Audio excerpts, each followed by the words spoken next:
வாழ்வோம் வாழ வைப்போம். சித்தர்கள் அருள்குடில் அறக்கட்டளை குருமா அப்பன் அவர்கள் அருளால் ஸ்ரீடர் காதி லட்சுமிராஜ்.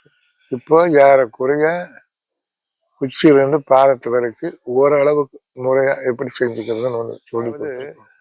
உணவுகள்ல நீங்க ரொம்ப கவனம் செலுத்தணும். உணவுகள் சொன்னா விலையுயர்ந்த பொருள் தான் சக்தி இருக்குன்னு நினைக்க வேண்டாம். ஒண்ணுமே இல்லை, அன்றாட ஒரு பழைய சோறு சாட் போட்டுருக்கிறவன் நல்லா பாடுபடுறான். சத்துள்ள உணவு சாப்பிட போறவன் அடிக்கடி பார்த்தோம்னா ஏதோ ஒரு உபத்திரம் சொல்றான்.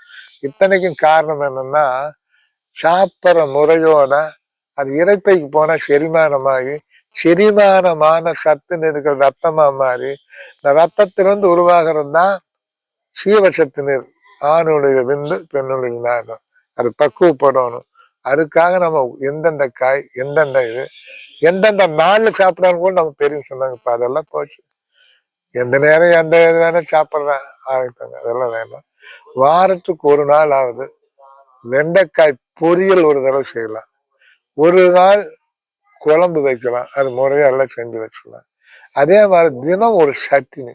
சட்டினின்னா மூலிகை பொன்னாங்கண்ணி கரிசலாங்கண்ணி மொசுக்கை படத்துல கருவேப்பிலை அதை வச்சு நீங்க முறையா சீரகம் சோம்பு ஓமம் குருமிளகு இஞ்சி வெள்ளைப்பூண்டு சின்ன வெங்காயம் நல்லெண்ணெய் எல்லாம் கறிக்கு பக்குவமா நல்லெண்ணெய் போட்டு வணக்கி சட்டி மத்தியானத்துக்கு சொல்லி சொல்லுவேன். நன்றி, வணக்கம்.